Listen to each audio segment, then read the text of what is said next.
안녕하세요. 국내 시뮬레이션 환경에 맞춘 엔시스 활용법에 대해 말씀드리도록 하겠습니다. 목차는 다음과 같습니다. 우선 시뮬레이션 환경에 대해 살펴보도록 하겠습니다. 엔시스뿐만 아니라 CA2를 활용하시는 경우에는 소프트웨어를 구동하기 위한 하드웨어가 필요합니다.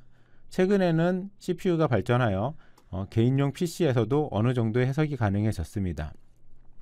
하지만 해석 시간을 단축시키고 대용량의 해석을 수행하기 위해서는 워크스테이션을 사용하거나 이러한 서버들이 많이 합쳐진 클러스터의 형태의 병렬 장비를 구성하는 경우가 많이 있습니다. 또한 최근에는 아마존이나 MS의 클라우드 환경을 이용을 해서 해석을 수행하는 경우도 늘고 있습니다. 이렇게 클라우드 환경을 사용하는 이유에 대해서 좀 살펴보겠는데요. 그 첫 번째 이유는 초기 투자 비용이 없다는 점입니다. 클러스터를 구성하는 경우에 매우 많은 초기 투자 비용이 발생을 하게 되는데요. 클라우드를 사용하게 된다면 사용한 만큼 비용을 지불하기 때문에 초기에 비용이 들지 않습니다. 또한 이러한 장비들을 구매해서 전산실에다 배치하고 그 전산실을 관리하는 인력까지 운영을 한다면 매우 많은 운영 비용이 들게 될 텐데요. 그런 비용도 감소할 수가 있습니다. 또한 클러스터를 구축하는 경우 발주해서 제품을 받을 때까지 2~3개월 정도의 시간이 소요되게 됩니다. 하지만 클라우드를 이용한다면 원하는 시점에 수분 내로 해석 장비를 생성할 수 있고 이용하실 수가 있습니다. 마찬가지 내용일 수도 있는데요. 해석을 하시는 동안 어느 시점에서는 128코어의 클러스터가 필요하고 어떨 때는 한 달 동안 해석을 하지 않는 경우도 발생을 할 수 있는데 이렇게 그 사용량이 일정하지 않은 경우에도 탄력적으로 운영 가능하기 때문에 클라우드를 많이 사용하실 수 있습니다. 또한 인터넷 환경에서 사용을 하고 있어서 모바일 폰이라든지 노트북, PC 여러 가지 환경에서 인터넷만 가능하다면 클라우드에 접속해서 작업을 수행하실 수가 있고요. 그러한 작업과 파일들은 클라우드에서 보관되어 있기 때문에 부서 간에서도 파일을 공유하실 수 있어 협업이 가능합니다. 이런 클라우드를 활용해서 해석한 사례를 하나 살펴보도록 하겠습니다. 지금 보시는 장비는 CPU 클럭이 한 3.8GHz 정도 되고요. 코어를 늘려가면서 해석을 수행을 한 결과입니다. 해석은 엔시스 플런트를 이용을 했고 벤치마크 테스트로 사용되는 세단을 이용을 했습니다. 보시는 바와 같이 CPU 코어를 늘려가면서 해석을 하면 해석 속도가 증가하기 때문에 해석 시간이 매우 단축되는 것을 보실 수가 있습니다. 이걸 이제 해석 비용적인 측면에서 좀 보겠는데요. 지금 보시는 AEC는 엔시스 엘라스틱 커런시라고 해서 엔시스에서 사용량 대비로 발생하는 라이센스 체계입니다. 그래서 이 AEC 라이센스는 사용한 시간만큼 비용을 내고 있어서 지금 비용 비교에 넣어봤고요. 라이센스 HPC를 많이 그러니까 CPU 코어를 많이 사용하면 할수록 라이센스 비용이 증가하지만 해석 시간이 줄어들기 때문에 사용한 시간이 줄어들어서 실제적으로 해석 한 케이스를 구동하는데 들어가는 라이센스 비용은 코어가 늘어나면 늘어날수록 줄어들게 됩니다.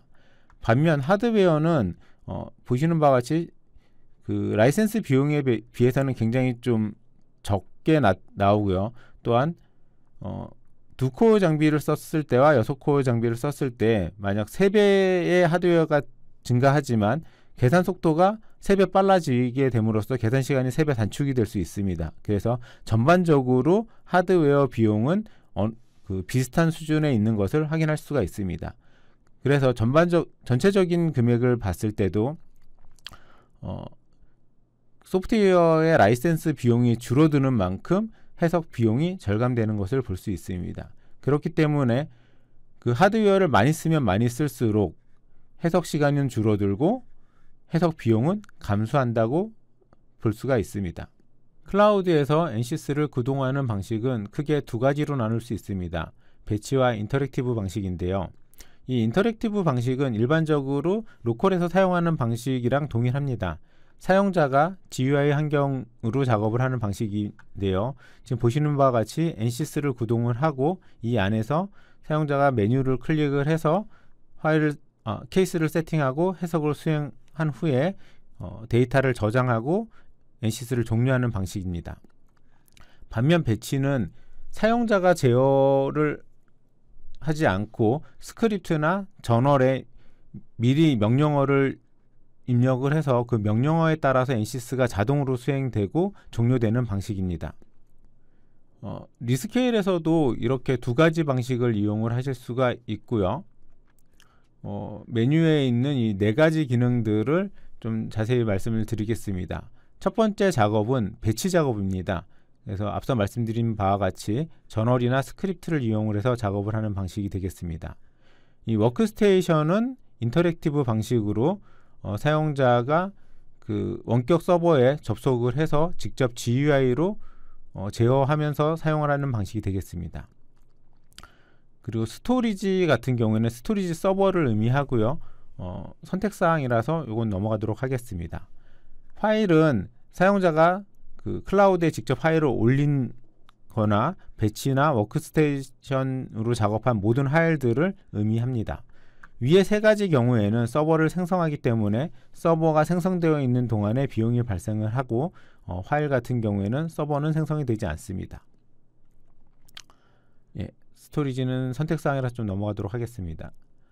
파일을 보시면 그 작업한 이름에 따라서 폴더가 생성이 되는 걸 보실 수가 있고요. 그 안에 보시면 인풋으로 해석에 주어진 파일과 해석을 통해서 나온 파일들을 구분해서 저장하는 것을 확인하실 수가 있습니다. 그리고 이제 클라우드 환경에서 NCS를 사용하시는 경우에 라이센스 설정이 매우 중요한데요. 라이센스 설정 방법에 대해서 말씀을 드리겠습니다. NCS에서는 크게 세 가지 방식을 제공을 하고 있습니다. 위에 보신 이제 플렉스 LM 방식, 그리고 웹 쉐어드 방식, 그리고 밑에 있는 엘라스틱 라이센스인데요. 지금 이제 웹 쉐어드 방식은 많이 사용하지 않아서 두 가지에 대해서만 말씀을 드리겠습니다. 그 첫 번째가 이제 플로팅 라이센스 방식으로 얘기하는 일반적인 라이센스 사용 방법인데요. 라이센스를 쓰실 때는 이렇게 설정하실 때 포트와 라이센스 서버의 IP를 입력을 해주시면 됩니다. 이때 중요한 게 라이센스 서버와 클라우드 환경 간의 통신이 이루어져야 되기 때문에 공인 IP를 사용을 하셔야 됩니다. 그리고 이 앞에 보시는 이 105 포트를 이용을 해서 라이센스를 주고받는 통신을 하게 됩니다. 그렇기 때문에 서버 측에서는 이 라이센스 포트들에 대한 인바운드가 방화벽에서 허용되어 있어야 합니다. 두 번째 방식은 NCS 엘라스틱 라이센스 또는 NCS 엘라스틱 커런시라고 부르는 방식이 되겠는데요.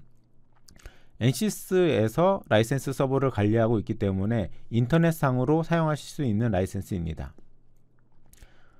이 경우에는 NCS에서 클라우드 라이센스 서버 ID라고 하는 CLS ID를 제공을 하고 있고요. 사용자 단에서는 핀 넘버를 수정할 수가 있습니다. 그래서 이 두 가지 값의 조합으로 라이센스 설정이 가능합니다.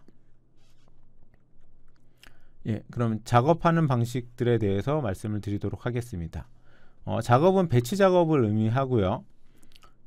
새 작업을 클릭을 하면 지금 보시는 바와 같은 화면이 나오게 됩니다.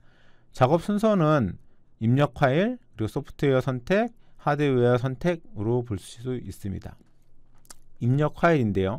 해석의 배치 작업 같은 경우에는 스크립트나 저널을 통해서 작업이 제출이 되다 보니까 해석에 필요한 파일들을 올려주셔야 됩니다. 그래서 클라우드에 미리 올려놓은 파일이 있다면 이쪽 클라우드 스토리지에서 쓰실 수가 있고 컴퓨터에 있는 파일을 올리실 때는 업로드 기능을 이용을 하실 수가 있습니다.